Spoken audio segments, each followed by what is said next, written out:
We begin today's monster of a show with a simple question. Whose cocaine was it?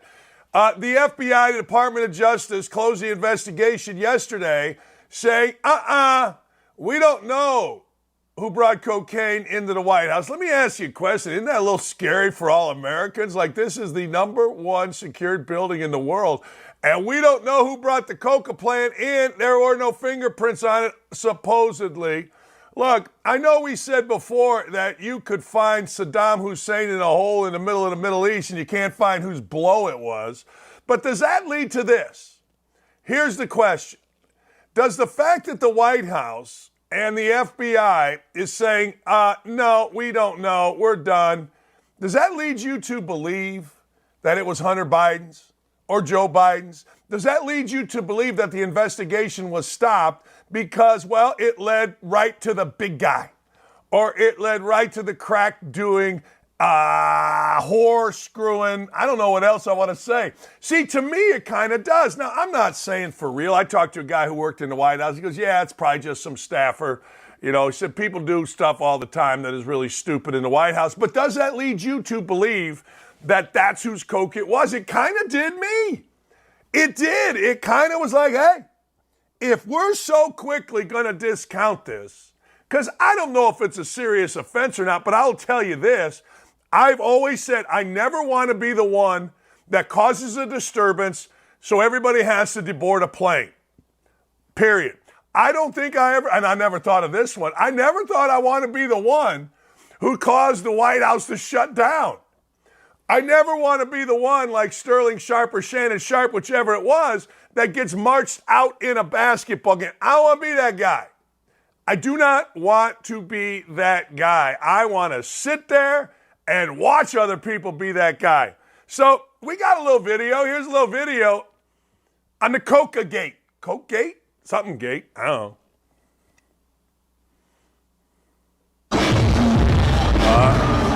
Everybody thinks it's the video of our guy doing a little blow, a little one-hitter. And Jill is pissed. Jill's sitting there. She's pissed. I think that video means nothing. But most people think it shows old boy doing a one-hitter. He's doing a one-hitter, which is cool talk for doing a little blow. See, I'm pretty cool, although that may refer to only marijuana. I don't know. I ain't that cool. I'm not drug guy. I'm not porn guy, and I'm not drug guy. I'll drink. I'll gamble. I'm not smoke guy either. I'm pretty limited in my vices, but you got to be an idiot to walk on a, balcony like you're the royal family. You're sweating like a hog. And then all of a sudden you turn and you go to the left hand, a little magic trick. Jill sees it. Look at Joe. He's like, I don't know what the hell's going on right here. I don't know.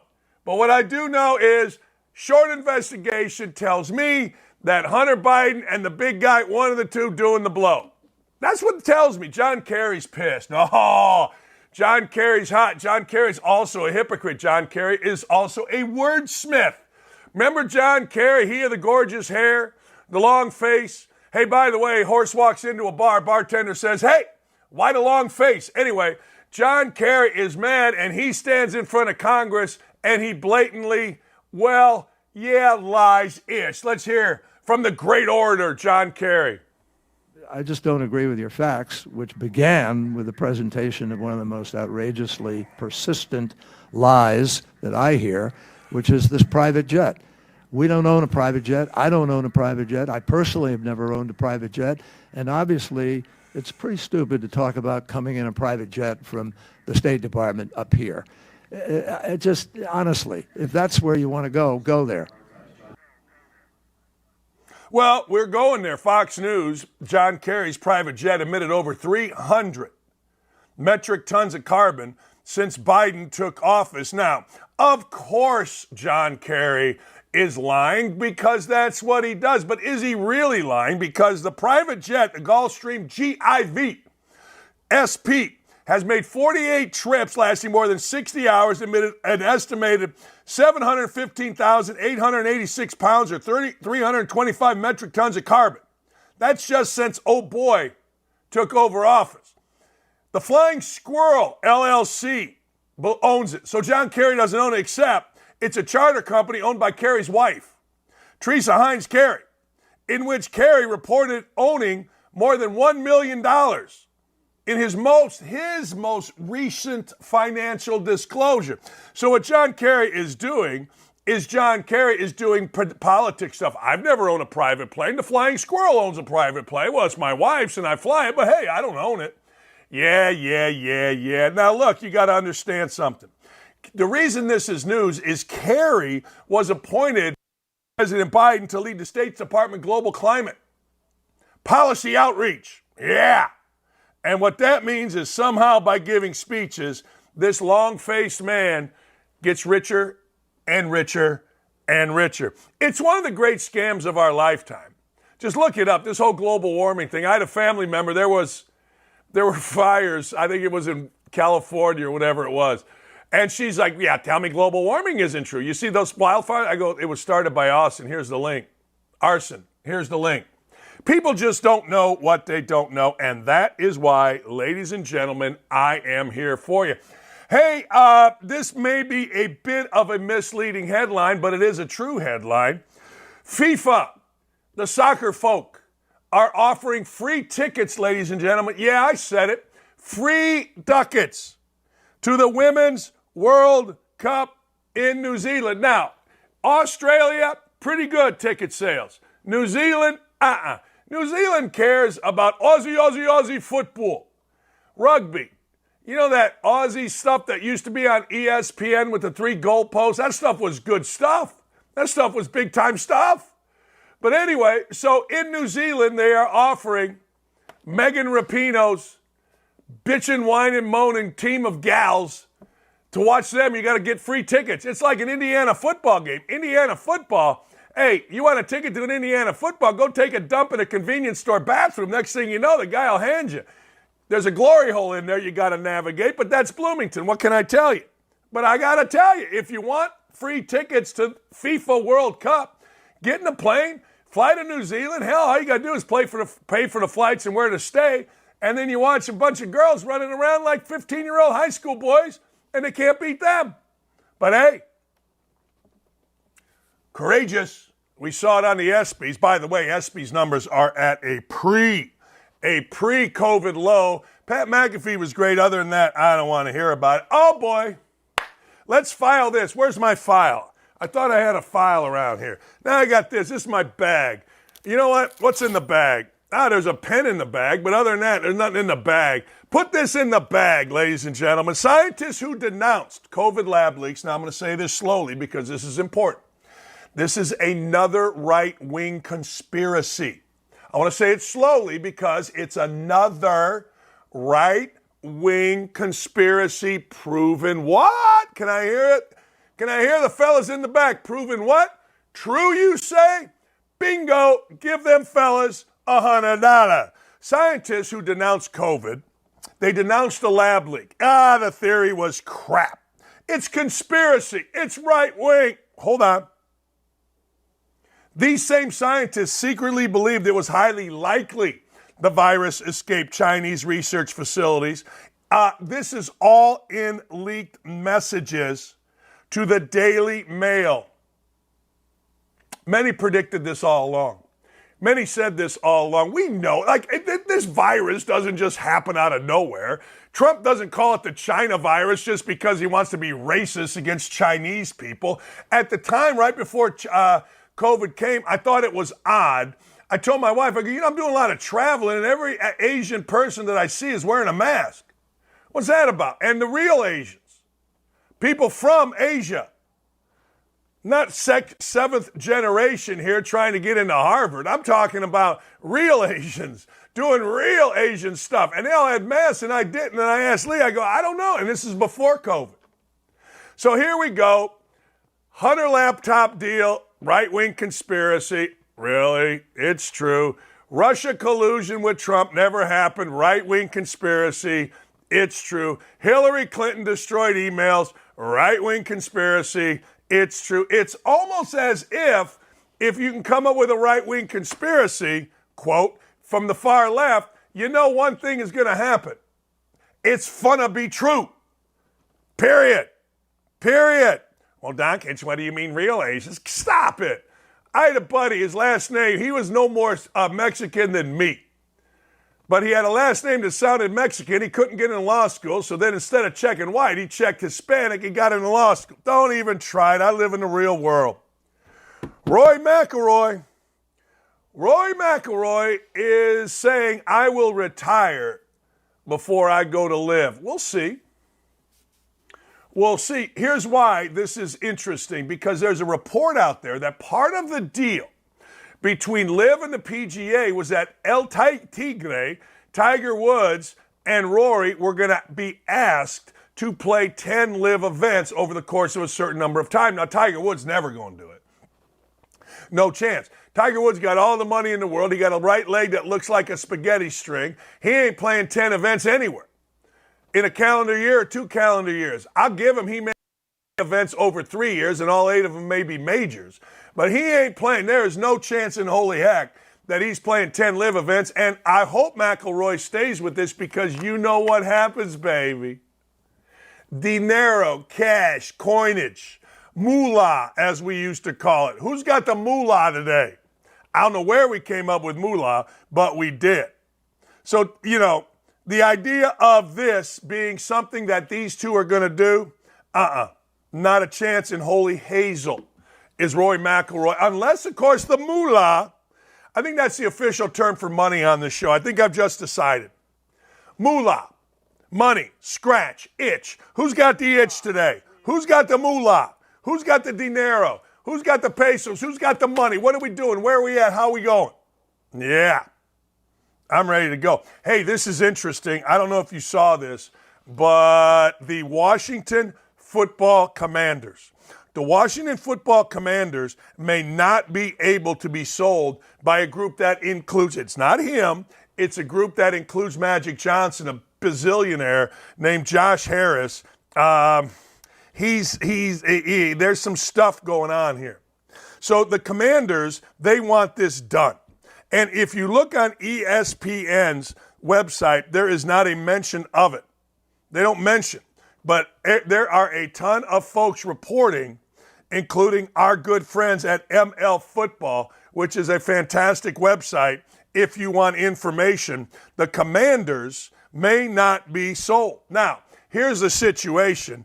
If you are, and I think I speak for most people that are Commanders fans, you just want this done. You just simply want this done. You want it done. You don't want anything. You just want it gone. You want Josh Harris, that guy, to take over the team, stay in the background. Daniel Snyder and all these lawsuits that are hindering this sale need to go away, and you just sit there, run your team, stay out of the news, and get rid of Daniel Snyder. The problem is this: legal issues between the NFL and the Commanders. It was announced yesterday, according to the Washington Post, could delay the sale. They announced in May, the Commanders did, that Snyder had agreed to sell the team to 76ers and New Jersey Devil owner Josh Harris for $6.05 billion. Say whatever you want about Daniel Snyder, but that dude is fat with moolah. The delay is related to, at least in part, I want to get this right, the legal issues regarding the leaking of the emails that led to the October firing, resignation, whatever, of John Gruden. So Gruden, we've seen this all pop up again. One source told the Post the situation was as significant and not just some small thing. You're asking me, it gets resolved. These things seem to always get resolved because you got 8 million lawyers here, 8 million lawyers here. The lawyers are going to get paid, and there's going to be some middle ground for this sale, and it will get resolved. There's no way anybody associated with the NFL, whether it's the players, whether it is the owners, whether it is the commissioner's office, there is no chance that they want Daniel Snyder still in place. Daniel Snyder overplayed his hand by leaking these emails. I don't know why he did it, but he did. Next thing you know, he's out, and a sale where he gets $6.05 billion is being held up. You know, there's a saying, good things happen to good people. Bad things happen to bad people most times. In the end, bad things happen to bad people. They just do. We've seen it, we know it, and Daniel Snyder, by all accounts, he ain't the greatest of people, ladies and gentlemen. So the things that are happening to Daniel Snyder are okay. I'm not going to compare him to Larry Nassar. I've had people say that. I've had people say, well, Nassar got stabbed and Snyder isn't going to be able to sell his team, win one for the good guy. Yeah, I ain't going there. Although Daniel Snyder, in his little frat boy ways, did have a thing going on with people. And hey, look, it got investigated. But I got to tell you, I got to tell you, this is really funny. It's really funny. Go to church on Saturday, fellas. A D.C. business owner condemns disgusting plea deal. Listen to this. For gunman he fought off while watching, while his 4-year-old son watched. Look, why are we so soft on criminals? I know in Indianapolis, cops tell me that the pandering to the African-American community is pissing off African-Americans that are, not criminals. Seeing the same guys on the streets.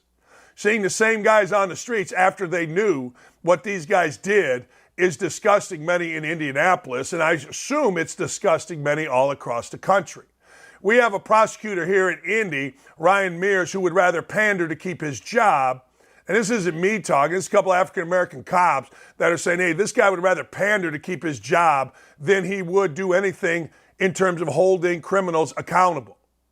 And that's scary as hell because most of the people, I don't care if it's African-American community, Asian community, most of the people are really good people. And they know what a guy does. They know here's a guy that, he had to fend off a gunman. Well, what if you were that person or that person's family that lived in a neighborhood and 10 minutes later you see the gunman back out on the street? People aren't stupid. People are smart. People understand. And it's not racist to say this. It's factual to say this. We have in our city, and I'm sure you do in yours, your big city. If you live in a big city, we have a prosecutor that panders to the African-American community, and guys like Charles Harrison are not happy about it, Reverend Charles Harrison and others. Like, look, you're a criminal. Put him away. Don't let him run around our streets. Don't let him influence our children. I'm just saying. Now, go with that where you want. Crush me all you like. Same thing in the white community. I mean, I don't even know which community I live in because where I live, where I shop a mile away, where I stay, there's all kind of people. So I don't know if it's black or white, but I'll tell you this. If I saw a guy rob my neighbor's house and he lived over there, and next thing you know, 10 minutes later, he's out on the street, I'd be pissed. As a reasonable people do. So while prosecutors pander, while prosecutors think they are, well, I'm going to get elected, the most important thing to a prosecutor, most important thing to our mayor is to stay elected. That's it. Keep the job. And that's crap. That's total crap. You're not elected to keep your job. You're elected to serve. No? Look what's happening in Chicago. How many pandering mayors have they had there? I mean, the one now is actually worse. Which brings me to another thing. Do you think Kamala Harris would be worse than Joe Biden? I saw somebody, I think Clay was talking about that the other day. Like, you got to be careful what you wish for. Everybody complained about Mayor Ballard here, and next thing you know, you got Hogshead, who's a career politician, and he's pandering. So we get stories like this. A D.C. business owner mad at a plea deal for a gunman. Rappers are apparently people that we're supposed to pay attention to. All right? When rappers speak, we're all supposed to sit up a little straighter because they're rappers. Rappers are mad. Rappers are not happy with Skip Bayless. Rappers want Skip Bayless to debate white people. He's a culture vulture. All right. Oh, see the rap thing there? I'm a culture vulture, yo. So Skip Bayless, I don't know, because he brought Shannon Sharpe from obscurity. Shannon Sharpe was nobody. Shannon Sharpe couldn't wipe his backside with his resume. So some guy named Macy, I don't think anybody who's got any kind of culture should go up there with Skip. He's not going to pay them. And there's going to be a token black guy where he can make some cash off them. Well, if you're worrying about a token, then you got to go to a lot of different places. And I'm not talking about just token black guy, token white guy up there just for the hell of it, token woman, Asian, whatever. I mean, just look at ESPN's roster of sports center anchors. You think they're the best? Hell no. Okay, Little Chubby, is that what this guy's name is? Little Chubby's mad. All I know is Skip Bayless basically made Stephen A. Smith. Skip Bayless basically made Shannon Sharpe. And now Shannon Sharpe, for whatever the reason, is a hot commodity as a free agent in the media world. And the dude can barely speak. I don't know what to tell you. But y'all should be, everybody, black and white, should be praising Skip Bayless. Skip Bayless started a genre that's made a lot of people money, black and white. I mean, honest to God. You know, think about it for just a second. Honest to God. Skip Bayless is a bad guy to African Americans is NUTZ. He should be held up. You kidding me? This is really stupid. I don't understand. I don't get this. NBA agent Rich Paul says LeBron James would just be Karl Malone without elite athleticism. Why does everybody feel the need? And this is a buddy deal. Why does everybody feel the need to rag on LeBron James? Let me explain something to you. Yeah, I don't like LeBron James being a fraud and painting fake racism stuff. I don't want to hear LeBron James talk. I get it, he posts with his family, but there are a lot of things that go on when LeBron James goes on the road, and I don't even care about it. But I get sick and tired of, well, he would just be this, he would just be that. Let me tell you about Karl Malone. Karl Malone, the first ballot Hall of Famer. Karl Malone, all-time leading scorer in the NBA. Whose record did LeBron James break? I guess it was Kareem Abdul-Jabbar, so maybe Karl Malone was second. I mean, just stop. I get it. Here's what I think is happening. Tell me what you think. I think that Rich Paul, ESPN, LeBron James, and his handlers, including Rich Paul, all made a decision. We got to keep LeBron James in the news. We got to keep LeBron James's face in the news. We got to make damn sure that we talk about LeBron James. Because LeBron James didn't have a great year. LeBron James is ending his career, and he wants to go out as an OG parting gift guy, where everybody goes, oh my God, and has such reverence. So you got to keep his name out there. There are new stars coming up in the NBA. There is waning interest in the NBA. And those two things with an old guy that people are quite frankly tired of. Let me ask you a question.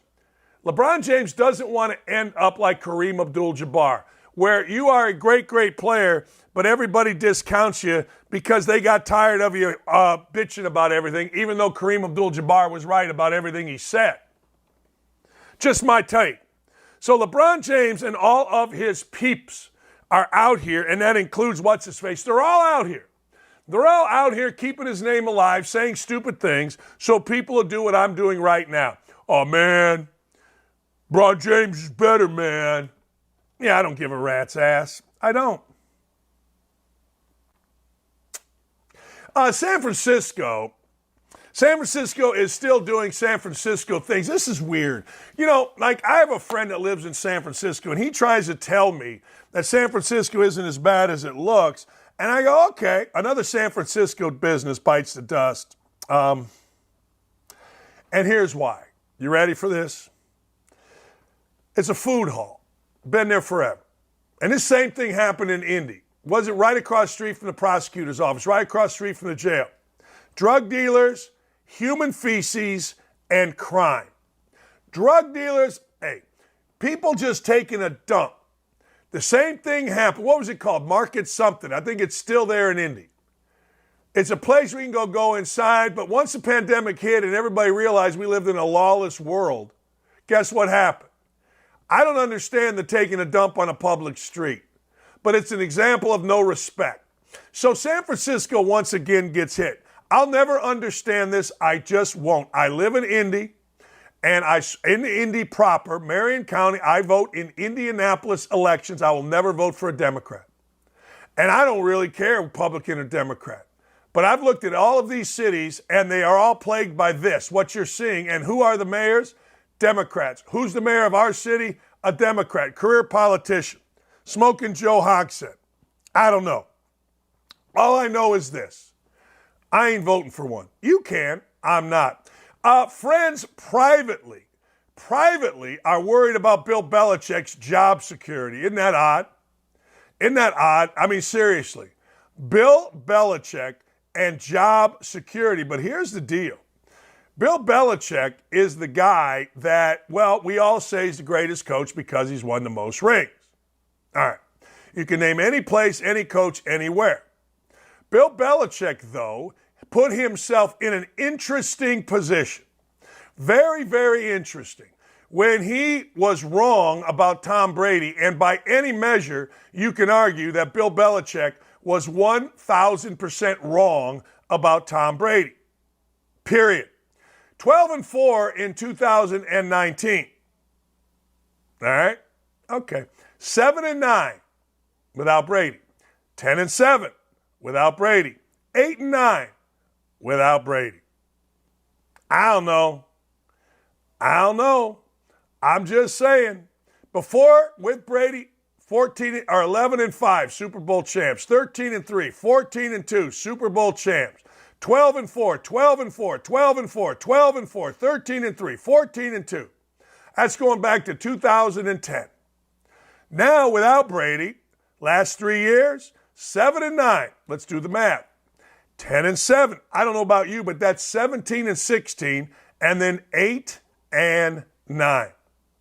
25-25. That's what he is. 25-25, 25-27 if you add in the playoffs. I don't know what to tell you, but I will tell you this. He should be on the hot seat.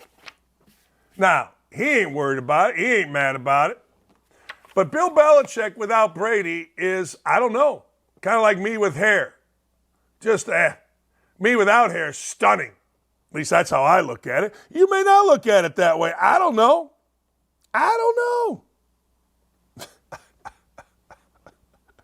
But they should be.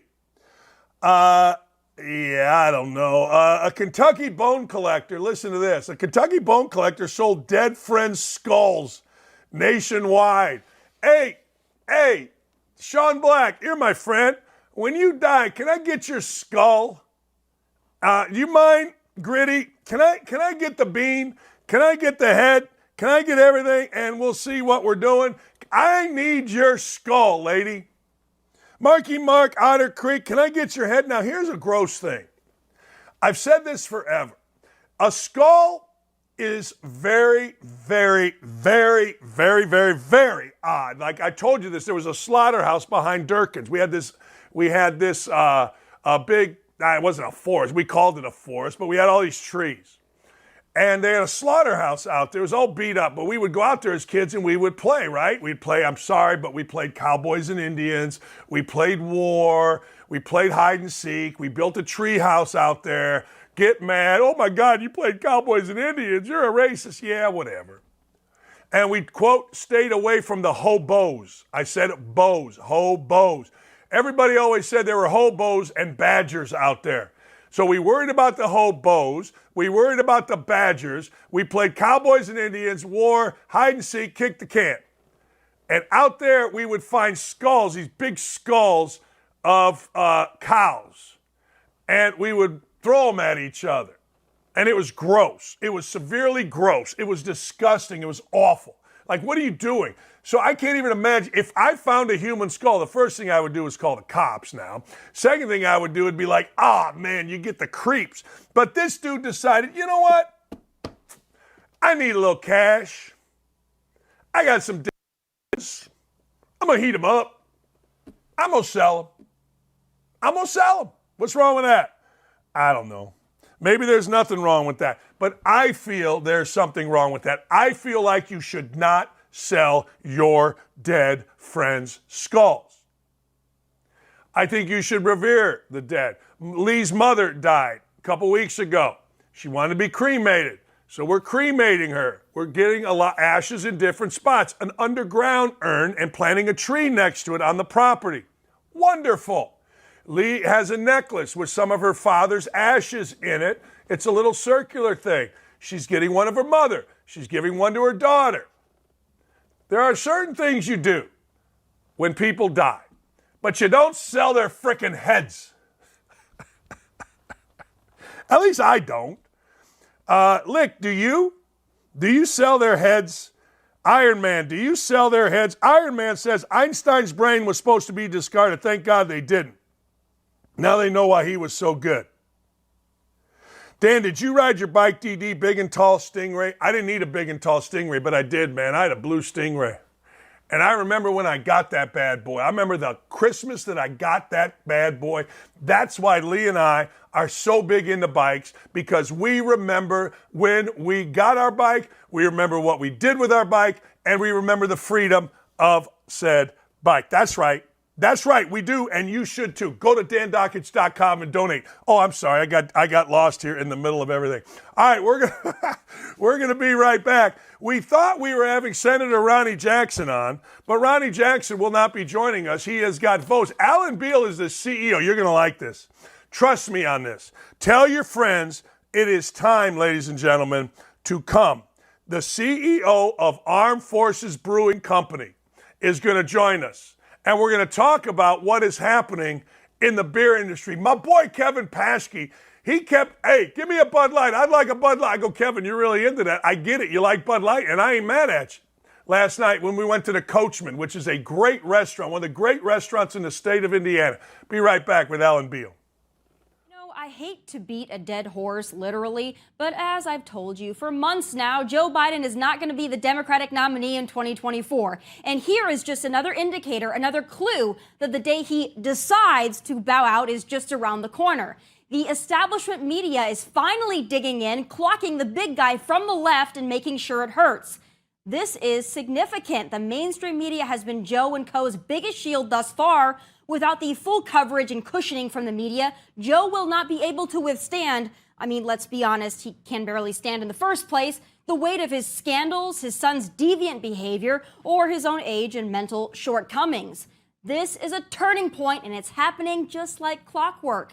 Now, there are still some delusional social media liberals who haven't gotten the memo yet, doing their damnedest to convince us our eyes are just lying to us, like this Krasenstein fellow who wants us to believe these images of Joe at the beach are actually inspirational or some crap. Brian, with all due respect here, no one really cares that Joe looks like that on the beach. He's an older man, we get it. It's not his wrinkles or his slow walking that we care about. We care that the country is going to hell. We care that he can't remember where or who he is half the time. We care that he and his crackhead son likely sold out the nation to China and Ukraine to line their own pockets. It's not Sand and Surf Brandon we're worried about, Brian, I promise you. But, you know, Brian means well, I'm sure. Unlike this daisy of a woman from The View, Anna Navarro, she's become the hype woman for Joe. Last week, she tried to convince us Joe's shameless closeness to Hunter is just a father's love, which is a joke given Joe won't even acknowledge his own granddaughter, so cut the crap, Anna. But not only does she want us to believe Joe is Father of the Year, she, like Brian Krasenstein, wants us to believe Joe is the picture of physical and mental health.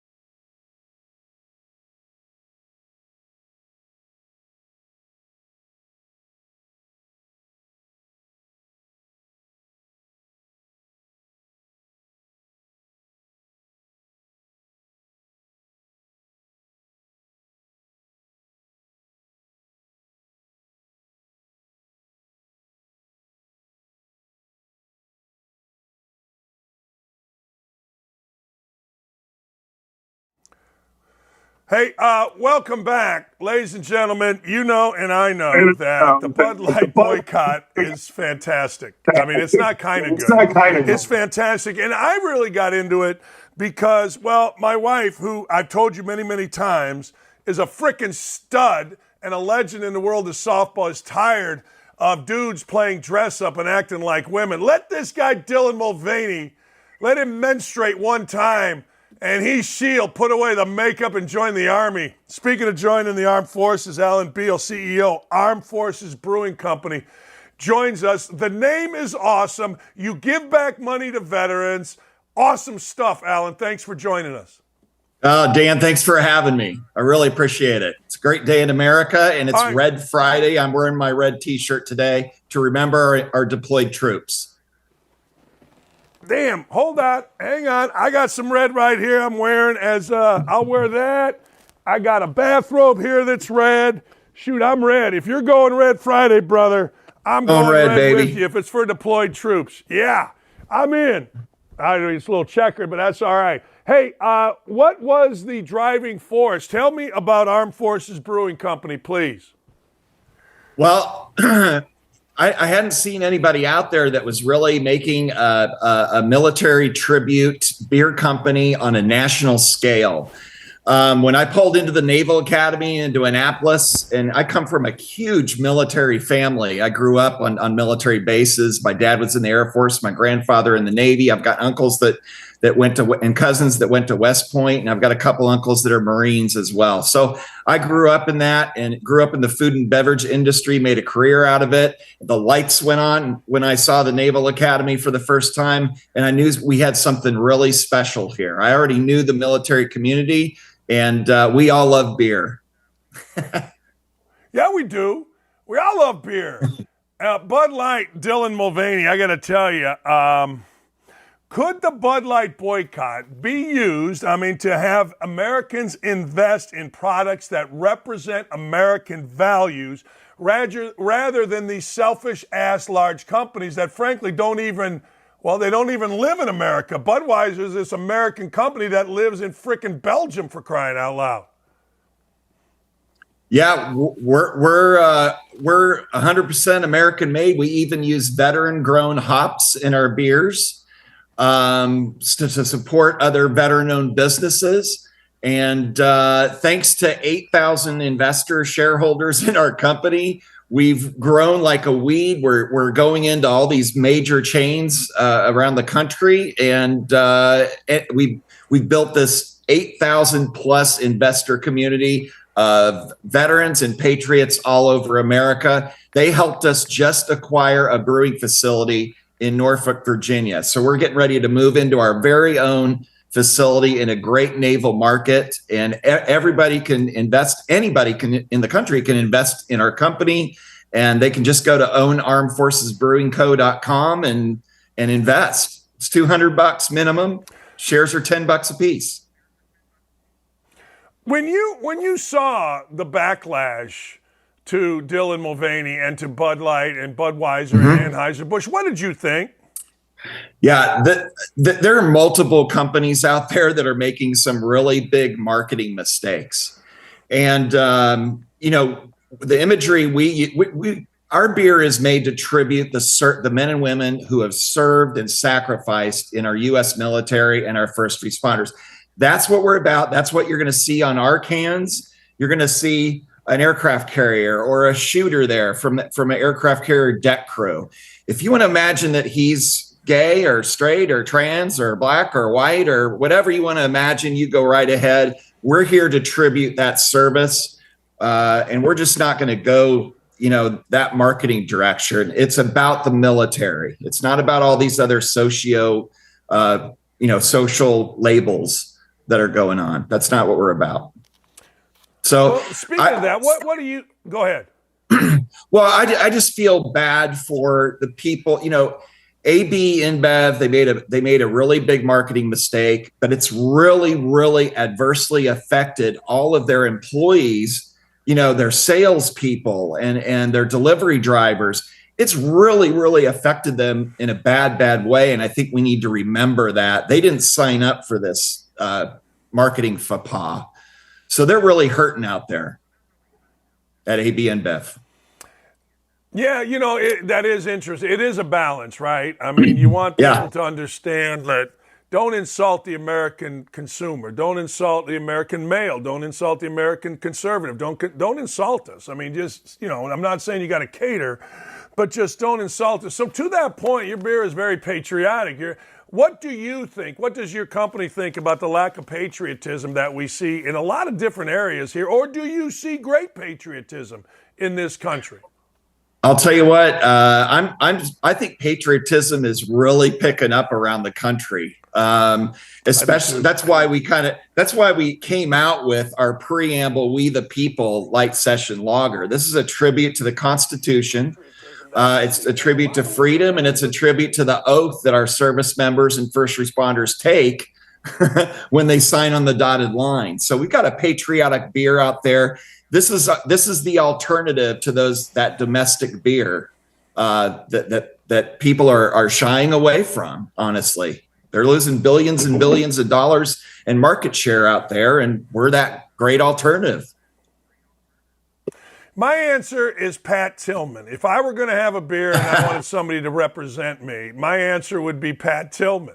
Who would you like to put on a can? I know it's not as easy as putting somebody on a can, but who would you like to put on a can if you had anybody you could? Yeah, well, I'm fortunate to have a business partner, colleague, and friend and brother in Rob O'Neill, who killed Osama bin Laden, SEAL Team 6 leader. He's in the company in the leadership, and he's a straight shooter, tells it how it is. Out on social media, a very, very smart guy who has been through a lot. He's an American war hero. I'd love to put him on a can. There are so many other great veterans out there, that have made the ultimate sacrifice. Dan, you named one that is just incredible. Pat Tillman, the epitome of bravery, courage, and patriotism, without a doubt.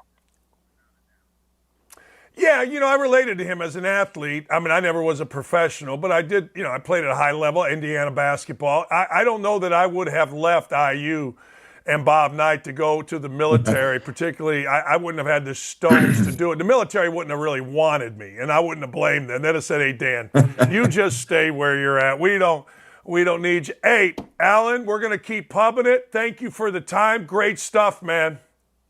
Thank you so much. And again, people can invest in our company at www.ownarmedforcesbrewingcompany.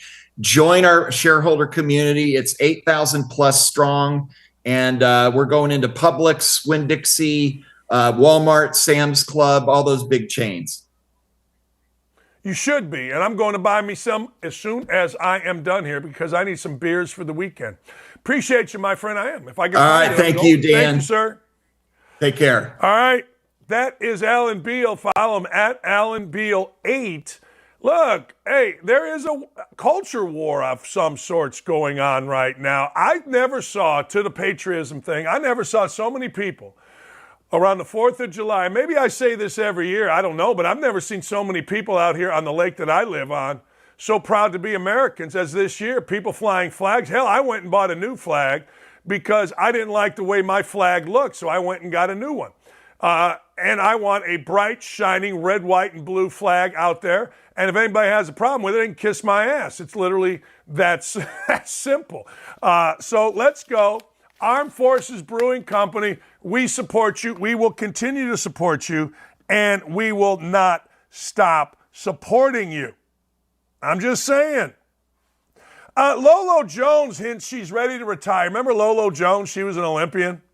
Lolo Jones was a big-time Olympian. Lolo Jones says she's getting ready to retire and focus more on peaceful pursuits. After, listen to this, she revealed how being a virgin at 40 has killed her love life.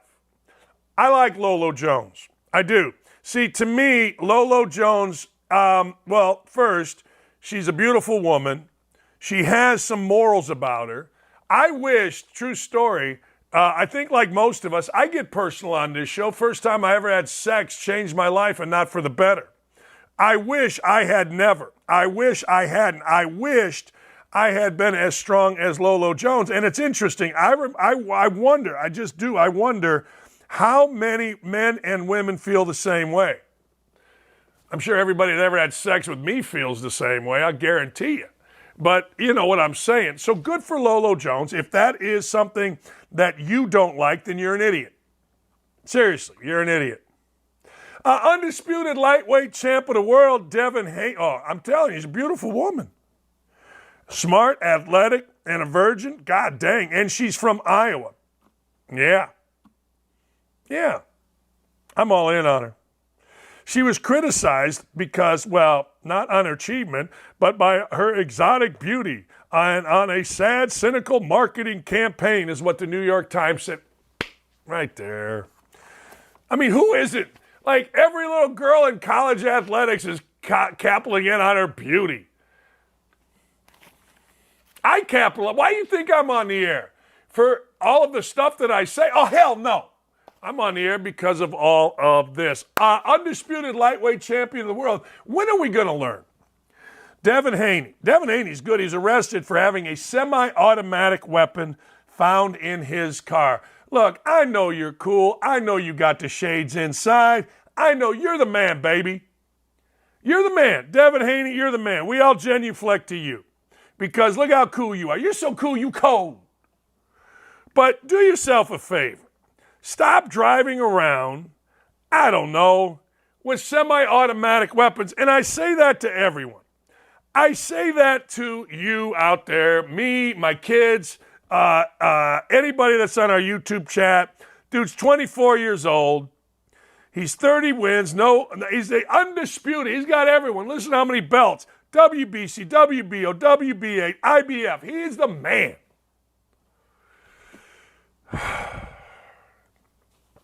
The driver of the vehicle, which wasn't Haney, told police there was a firearm in the car. They found a semi-automatic handgun under the driver's seat. No one claimed ownership.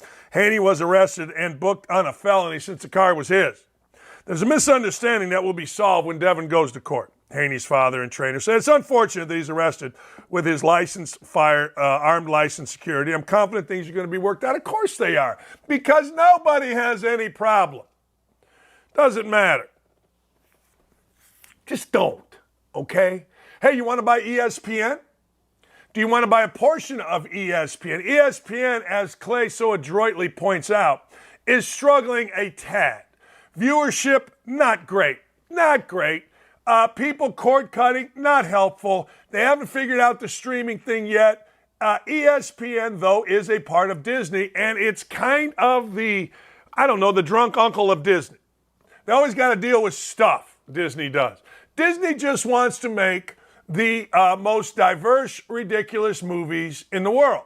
And they want you to go to their theme parks. But they don't need ESPN. It's like, God dang it, every time one of these idiots says something stupid, it affects our stock, it affects our theme park. It's not making them money. And it's causing problems, making them a little money, but not as much as it should. So Disney's trying to sell it off. I don't know. I'll take a little piece. I'll take 4%, but you got to give me a deal. 4%, $1,000 per percent. I'll go $4,000 with you. That ain't happening. A football Burmese python is the largest snake caught in Florida. Now, Coach Knight one time at a lunch with some other idiot tried to tell me that the largest snake in the world was 6 feet. And this other idiot was like a Bob Knight butt sniffer. It was at a place called That Sandwich Shop. That sandwich shop's a little downstairs. I'm sorry, it was just a regular Burmese python, not a football Burmese python. I'm like Joe Biden, I just read it. It didn't make any sense, but I just read it. All right, let's take a look at this snake. Look at the mouth on that thing. Let's have a little video here. Yeah, 6 feet, Bob. Now, biggest snake is 6 feet. You didn't see a snake that big on Coach. I don't know. But I saw this big black snake at the Bloomington Country Club that if you're telling me 6 feet's the biggest snake, then fine, but it ain't. And that thing's bigger than 6 feet. Look how big this thing is and why are you guys laying next to it. Let's take a look. We got some video here.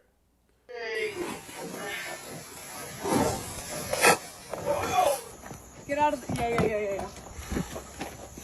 You're done, babe.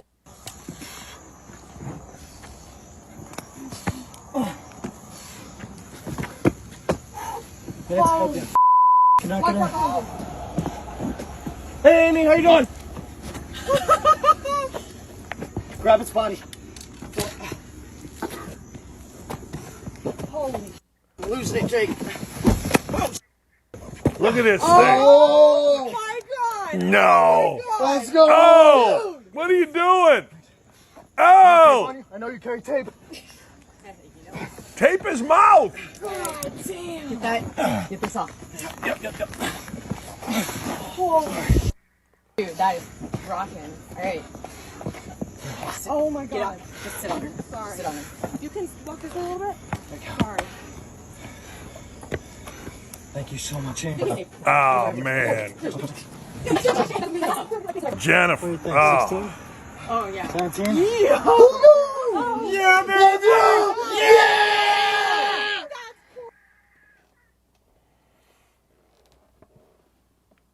Why do I always think that snakes are going to wrap around you and squeeze the life out of you? They made catching that snake look easy. You get it by the neck, you hold on like grim death. It's like riding a bull. It's going to move. Its mouth opens like that. But these dudes just said, nay, Nook. We finna catch us a snake. We finna catch us a big one. Look at that thing. Look at the what could that thing eat? Because you know how this goes. You see things with little mouths, and they got big old stuff in them, right? I was looking at this fox the other day chasing this squirrel on a golf course, and the fox caught it, had it in its mouth, and then he kind of just kept eating the whole thing. It was the grossest thing ever. I think that's what he's doing. I don't know. But I'm sitting there, don't you think, there's 300 people on the YouTube chat, don't you folks think that, I don't know, if you were riding that thing and it just wrapped around you, I always feel like pythons and cobras and all those things just squeeze you. You know, Kevin Wolf says, I hate snakes. So I was talking to a friend of mine. He was an older guy. He was an outdoors guy. I go, yeah, I can't stand snakes. We were playing golf. There's a big black snake in a pond. He goes, well, who likes snakes? I don't know. Beats the hell out of me. But I know this. I hate them. I ain't liking snakes. Oh, it's a little one. How cute. Right. Who's your daddy? If it curls around you, you dead. U-D-E-A-D, dead. Only 5%. This is what we get into in the world. This is what we give a crap about. Only 5% of the coaches of women's tennis at Wimbledon are women. And the World Tennis Association says, we're going to do something about that. Here's the deal. Here's what I'm doing. Here's what I'm saying. All right, look. See that lady there? She's worked her whole life to get to Wimbledon. Djokovic worked his whole life to get to Wimbledon. Continues to work to stay number one. I don't give a damn if my coach is a python. I don't give a damn if my coach is whatever. Name a nationality, name a sex. Trisexual, bisexual, homosexual, heterosexual. Doesn't matter to me. You know what I want? I want a coach that's going to make me better, period, that I get along with, that I like being around. I don't give a damn if it's a man. I don't give a damn if it's a woman. But you know what? The WTA says this is what we must do. That's discrimination against men. We got to stand up for discrimination against men. I ain't having it. I don't like it. I don't think they're doing right by us. Discrimination against men crushes souls. I'm going to go David Letterman. You ready? I think I got, no. I got some here. Yeah. All right. I did that. Yeah. Illinois will no longer. This is so stupid. This is so stupid. I want you to think about this. Illinois is no longer in the state of Illinois is going to allow landlords to consider immigration status. This is considered a big win. So you come to me and you say, I want to rent your joint. And I have to say, hey, look, are you an illegal immigrant? I don't need somebody knocking on my door in Illinois. You're not allowed to do that. Man, I guess that's a big win, they're saying. They're saying that's a big win. They're saying that's a big win for illegal immigrants. Really? Okay. How about we protect legal citizens that have worked hard to have property, follow me here, so that they can, because of their hard work, house people and make money. Oh my God. How about we protect our legal citizens as opposed to protect our illegal immigrants? Oh, Chicopesta, my eyes are burning. Oh boy. Oh, my eyes are burning. Oh, man, Cheech and Chong. I think it's Cheech and Chong. I don't know. But I know I've been saying, and it may be sexist, racist. I don't even know. You know, some of the things that you heard, I'm glad you put that in there because I could hear somebody say, well, Dakich said, Uche Capesta, my eyes are burning. He's a damn racist. A trans cyclist entered a women's race and won to prove men have an athletic advantage. Good for him. Seriously, he said he's not proud of himself. But he just wanted to show, hey, look, I'm no good as a man cyclist. I'm not any good at this. But I am a champion in the world of women's cycling. Yeah, that's right. I am. I'm a champion. Look at me. So don't try to tell me that men and women are the same. I'm kind of applauding it. I am. I'm kind of applauding it because the guy is real. He's like, look, I hear all this crap. Riley Gaines had to go in front of Congress and tell this diversity hiring idiot, Kelly Robinson, how stupid she was, how unprepared she was, how lazy she was. Because she did not say, she said, well, there's no evidence. Well, of course there's evidence. The 203rd ranked tennis player in the world, men's, beat the living hell out of Serena Williams, the greatest women's tennis player of all time. So I'm applauding this guy, particularly because he has some common sense. I'm applauding this guy because, well, frankly, he is like, hey, look, don't tell me this isn't real. I went out and whipped all these women. James Harden still wants out. James Harden still wants out of Philadelphia. I got to tell you, the reason we put this in is because of this. Are you tired of certain guys in the NBA? Are you tired of the NBA? He still wants out. It is determined to end up with the Clippers. Harden's stance has not changed, a source close to him told The Athletic. He still wants to leave Philly. He's still upset with how Wray handled his situation heading into free agency. And even with the recent revelation that Harden attended the same NBPA party as Sixers co-star Joel Embiid and former Sixer owner Michael Rubin in Vegas, he's still determined to start the season in a Clipper uniform. These dudes are the biggest batches in sports. Hey, $36.5 million is what James Harden is being paid to ruin your team. That's what he's being paid. $36 million. So in my not-so-humble opinion, once again, the Philadelphia 76ers owe this clown squadoosh. Zero, zip, nada, nothing. Don't come to Indy. We got a nice young core here in Indy. We do. We got a nice young core. We got a core of players that we're kind of digging.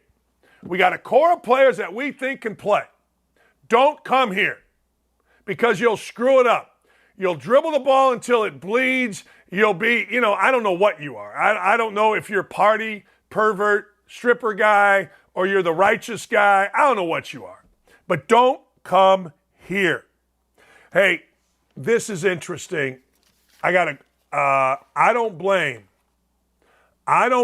the parents of a Georgia football player for doing what they did. When we come back, Georgia football is in the news, and it has not been for the right reason. And I got to tell you, as a parent, I'm doing exactly what this Georgia football parent and family are doing. We will get into that when we come back. We will also get into Kevin Spacey. Remember Kevin Spacey? Man, Kevin Spacey had one of the great shows on Netflix.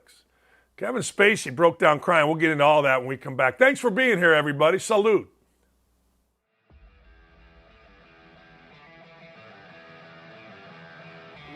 Welcome into OutKick the show. I am Clay Travis, your fearless leader. I am going to continue to argue that sports is one of the great unifying forces in all of American life. ESPN is a sinking ship. Democrats are now the party of the white, woke college graduate.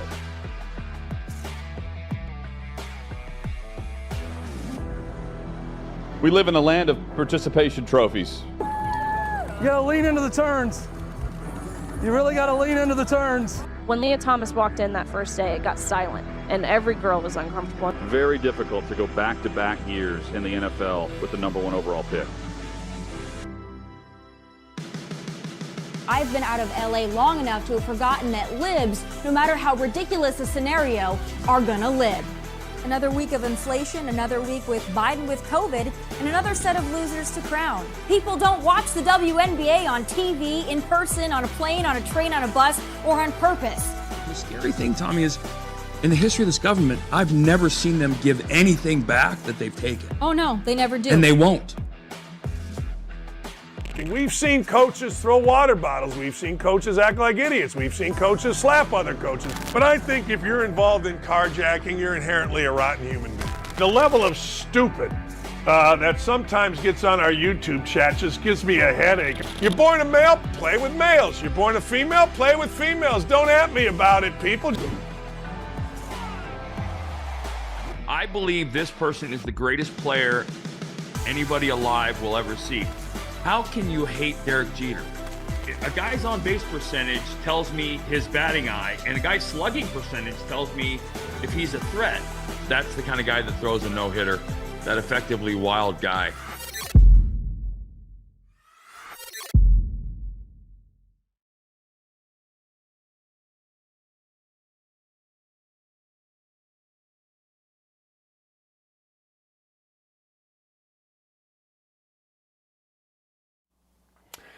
You know, I've had enough of Georgia football. I really have. Like, it's not Georgia football. Well, it is Georgia football's fault. But I said this going back, and when I saw that a young girl was in a car at 3 a.m, driving, racing, drunk with a former football player, I'm like, yeah, what's going on at Georgia ain't good. Now, you can call me whatever names you want, but I live in the real world.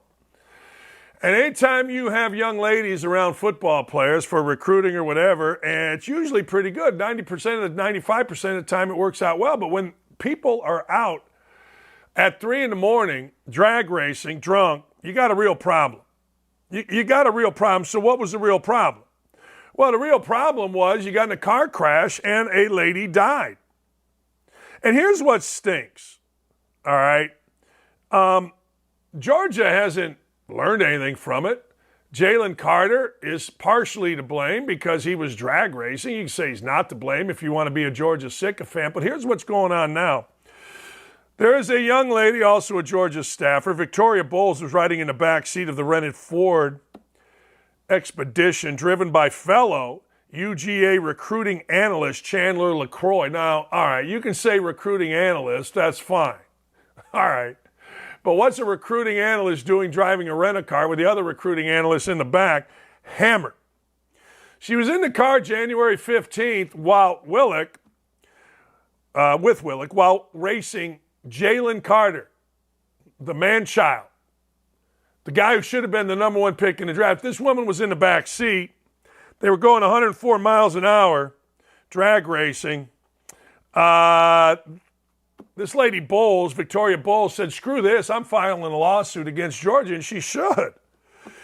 No reason why UGA Athletics Association should have entrusted LaCroix to have the rental car. Violations among 4 speeding tickets. She had at least 2 super speeder violations. She had 4 speeding tickets prior to the crash. Now, Bowles sustained multiple injuries. She didn't die. Multiple serious injuries, including a lumbar rib fracture, spinal cord injury, lacerations to the kidney and liver. She sustained a closed head injury with neurological damage and severe eye pain. Some other clown, Warren McClendon, was also in the vehicle that crashed. So you got a lady in the front with a dude, lady in the front with a back. They're apparently hammered, at least the driver is, and you're drag racing. Okay. So Willock is being sued. They request $171,595 in general damages along with punitive damages. It also accuses the Athletic Association, LaCroix, and Carter of varying degrees of negligence. There you go. I mean, Carter's sitting there drag racing. Carter got out of it because the legal charges which he faced during the combine were dropped. But the lawsuit accuses Carter and LaCroix of engaging in a grossly negligent Joyce Enterprise tandem street race. And it doesn't stop. I don't blame anybody. Look, you get in a crash like that, but you are in the car. You kind of signed up for whatever stupidity was going to happen. And why are you in a car in the back seat with a football player, ex-football player? What's going on here at 3 in the morning with a university car? These are questions that had nobody died, I would be asking as a coach. What the hell are we doing here? Who's in charge of this? Who signed off on this? I'd have a serious problem with all of it. I don't know what I hope. I don't care. It doesn't matter what I hope. But I would do that exact same thing. I would. I'd be suing the out of these people. I've had enough. And now what you're going to do is, and the media did a really good job because this is what the media does. Georgia's won a lot of football games. But the media did a really good job of nothing. They did nothing in this. They've exposed nothing. They've asked nothing. They're all afraid to say, hey, what's some little girl doing driving a car with a big old football player in the front, in the back with another girl? And guess what? They're both supposedly recruiting analysts. What's going on in Georgia football with recruiting analysts? Hey, look, I get it. Nothing says you can't be in a car with a football player, but at 2 or 3 in the morning, drunk as hell? No, there's some questions there. You can say there's not. You can call me whatever names you want, but there's some serious questions there. Kevin Spacey was a great actor. House of Cards was maybe his best role. I loved House of Cards. And House of Cards without Kevin Spacey, I don't know. Not as good. Not nearly as good. Let's be honest. House of Cards without Kevin Spacey, but Kevin Spacey broke down. Kevin Spacey said, I was pressured to come out as gay when sexual assault allegations hit me. Hey, I don't know. Look, I don't know if you're a victim. I don't know if you're not. I just know this. In this world, in the world we live in, there's nobody pressuring anybody to come out as gay. And nobody cares if you're gay. They don't. They care if you sexually assault a kid in a bathroom, which was alleged. I think the charges were actually dropped. I think there's more still to come over in England. But the fact of the matter is no one pressures anybody to come out as gay anymore. What are we still holding on to 1968? Hey, look, I get it. There was a time. It's like Biden said the other day, the gay couple's being kicked out of a restaurant. When? Where? What? Where? When? What? Show me. And what were you doing in the restaurant if, in fact, you can show me? If I got my hand down somebody's pants or I'm doing something stupid, then fine. But let's be honest. Crap doesn't happen anymore. No one pressured Kevin Spacey to come out as gay because people don't pressure anymore. You know what it is? It's damn near a badge of honor anymore, and I'm with it. I'm cool with it. Just don't target kids. I don't know. Is that so wrong? I don't think so. Don't target the children. There's nothing wrong with coming out as gay. So Kevin Spacey, you ain't no victim. Just stop. Serious. Shut up, lady. Just stop. You're a great actor. I wish you were still in House of Cards. I wish House of Cards was still going. The show had no legs without you. All right, fine. But I ain't happy about it. I ain't happy about it even a little bit. I want you back. The biggest story of the day, I think, is the cocaine investigation, but it's all insanity to me. Where am I at here? Hell, I don't know. All right, ladies and gentlemen, yesterday I went on a hella rant. I went on a hella rant about my friend and co-worker, because he works for Fox, as do I, Will Cain. And the rant was in part because, ESPN decided to not only take Will Cain's words out of context, but they took words out of the context itself, out of the dialogue itself. That's some Soviet Union stuff. That's some Pravda. What are we doing? And everybody that works at ESPN should speak up. They won't, because the checks are nice. But don't think for one single second that you won't be next. Don't think for one single second, if you work at ESPN and you leave ESPN, don't think for a second that they may not do that to you. I said this yesterday. This is some Soviet Union crap, what they did. Now, I rambled a little bit because when I get pissed, I ramble. But I'm telling you right now,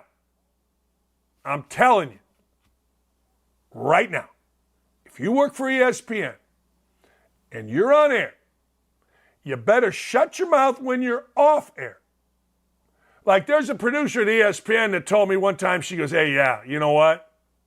I got stuff on every single person that works here off air, in front of a mic, on a set.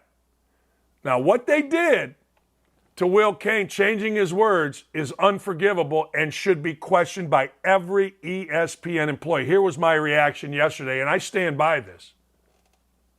Oh, man, I don't even comment on the great hair that is shown in the opening. You know, I liked working at ESPN. I did. I enjoyed the people that I worked with. When I first was at ESPN, I would do a game on Tuesday, fly out there Wednesday morning, do shows Wednesday night, do shows Thursday, fly to my next game. It was nice. It was great. And then I just did Tuesday and Saturday, and I enjoyed it. I did. I don't have any problem with ESPN as an entity. I didn't anyway. I didn't have any problem with ESPN, the people that I worked for. I wasn't an ESPN employee for 10 years. I was an independent contractor working basketball games. But I got to tell you, ESPN has become a parody of itself. It is unwatchable. Like right now, I got this big old Kimberly Martin and two dudes I don't know talking, and Greeny is off somewhere on the show. You can't watch anymore. But last night, they sunk to a new low. Last night, ESPN, even for ESPN, went below what ESPN should be about. You know, my friend Will Cain worked at ESPN. I worked with him. He used to come on his show all the time. They smeared Will Cain, ESPN did, as a sexist. They pointed him out. They took words that he said, deliberately cut them, and put them into the ESPYs in a way that, well, did two things. One, they think it made Will Cain look sexist. It didn't. It just made them look stupid at ESPN. And two, they think it made the women's national soccer team look good. This is a group of women that got beat by 15-year-old boys who complain all the time. They need all the help they can get. There's no question about it. But let me show you what ESPN did last night, and let's compare that to what was actually said. Let's go. Let's do it. Critics pushing back at them. I think equal pay is a ridiculous concept in and of itself. Soccer, for better or worse, on the men's side, across this globe, is much more popular than the women's. Oh, we get that argument all the time. Nobody wants to hear or know. Tell you why it's like this. Now, there's two things, first of all. When you talk about, as Trevor Scales just laid out, the bonus difference between the men's team and the women's team, between what a winner, if it had been the U.S. men, would get in the World Cup and the women. The women got a pool, or got paid out from a pool of $30 million from the Women's World Cup. The men would draw from a pool of $400 million, okay? $400 million, $30 million. Why is that? It's because the Men's World Cup generates $6 billion in revenue. The Women's World Cup generates $131 million in revenue. If you want to talk about pay disparity, the Women's World Cup players get paid out 20% of the total revenue. The men get paid out 7%. As a percentage point, they are getting much more. The problem is, for anybody desiring equal pay, and by the way, I think equal pay is a ridiculous concept in and of itself. If the women generate more revenue, they should get paid more than the men. Don't strive for getting the same, strive for getting what you're worth. And if you're worth more, then get more. And so what I'm saying to you right now is soccer, for better or worse, on the men's side, across this globe, is much more popular than women's soccer. The women's game had higher ratings than the men's, though. So what do you say to that? Charlie, that's in the United States. That was in the U.S. And that's comparing a women's World Cup final that featured the United States against a men's World Cup final in the United States that didn't feature the U.S. team. So you're Critics pushing back at them. Yeah, so I think equal pay is a ridiculous concept in and of itself. Yeah, so they just took everything he said completely out of order. They took the essence, the nuance, the statement that the man said. And if you listen to what the man said, he's actually saying that women get more paid and that it is ridiculous for even the women to want equal pay because by percentage they're getting more. But ESPN didn't want to do that. ESPN said, no, we're not doing that. We got to make these women look better by disparaging one of their own. The whole essence of this entire thing is they edited out his entire nuanced argument. The entire thing. To make these chronic whiners, these chronic complainers look better. When you have to edit, when you have to deceive, when you have to pull it around the back door, you ain't that courageous in the first place. Your accomplishment, your courage should stand on its own. It shouldn't need edited pieces. It should just be you're so courageous.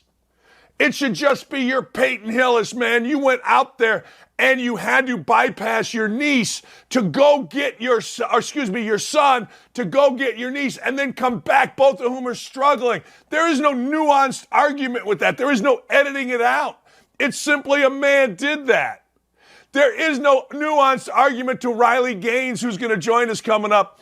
There is no nuanced argument. It's Riley Gaines' fight.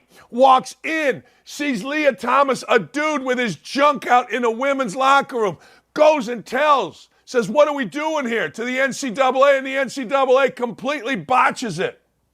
Well, we made it unisex. That's courage. These women aren't courageous. They're soccer players playing against other bunch of bad soccer players across the globe. But they bitch and they moan and they whine, and you got to make up courage. That's why ESPN sucks. It absolutely sucks. Hey, I'll watch a game on ESPN, but it sucks when you got to do that, when you're so freaking tied into bullshit.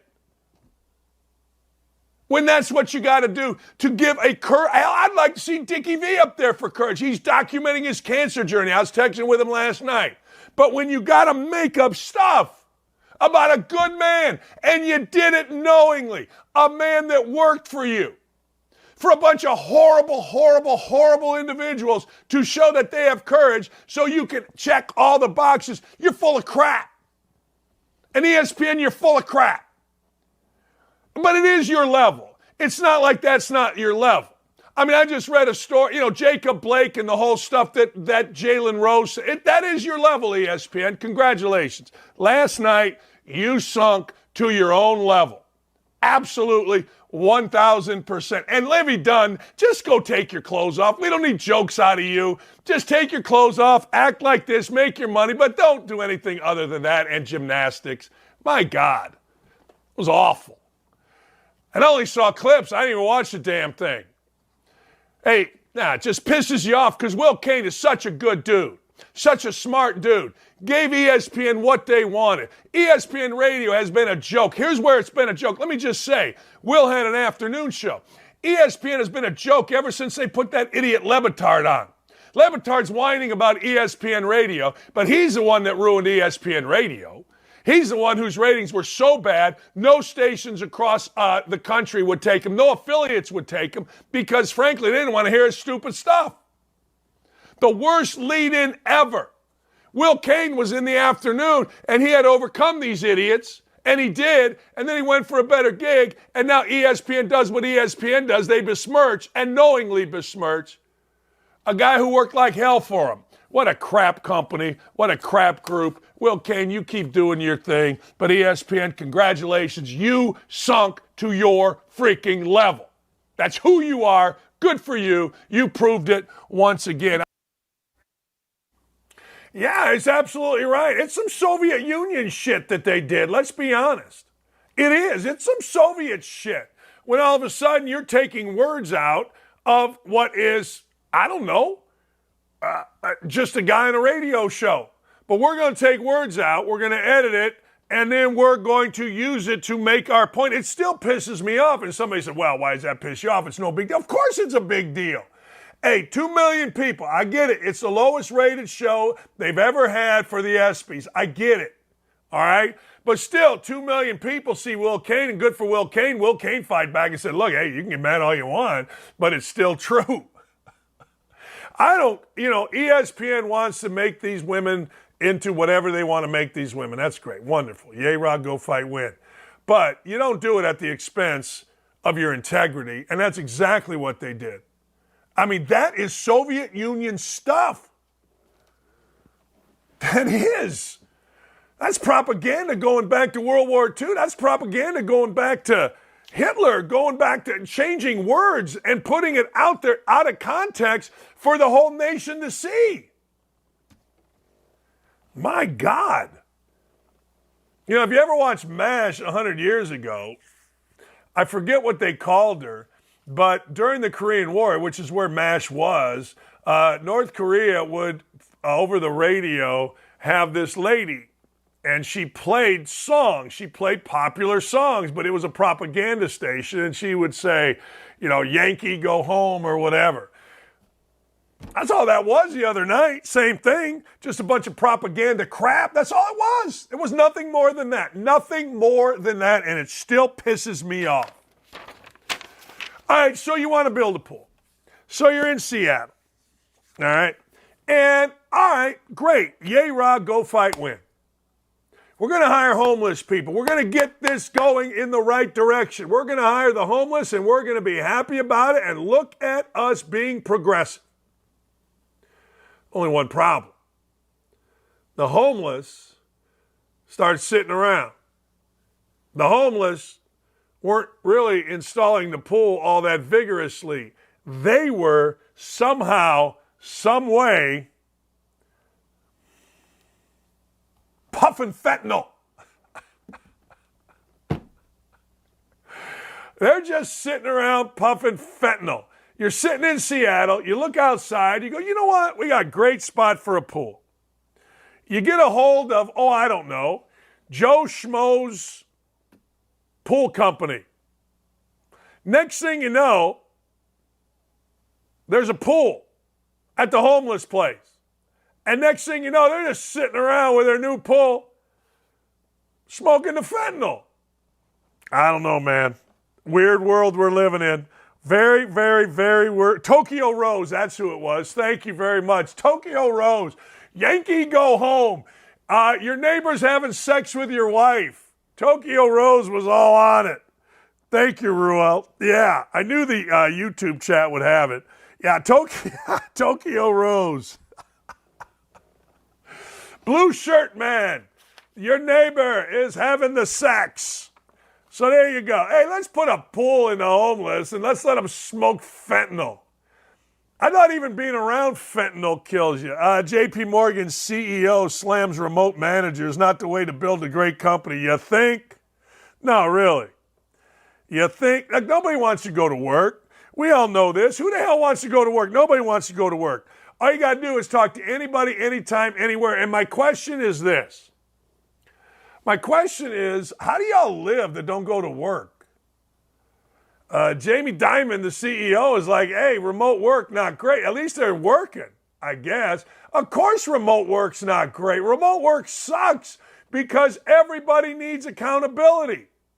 Everybody needs, I don't care who you are, how successful you are, everybody wants and needs somebody to hold them accountable to do their best job. The greatest basketball players in the world need a coach, even though Kyrie Irving and Kevin Durant were stupid enough to act like they didn't. Greatest football players need a coach. The greatest money managers need a boss. I mean, it's just the way that it goes.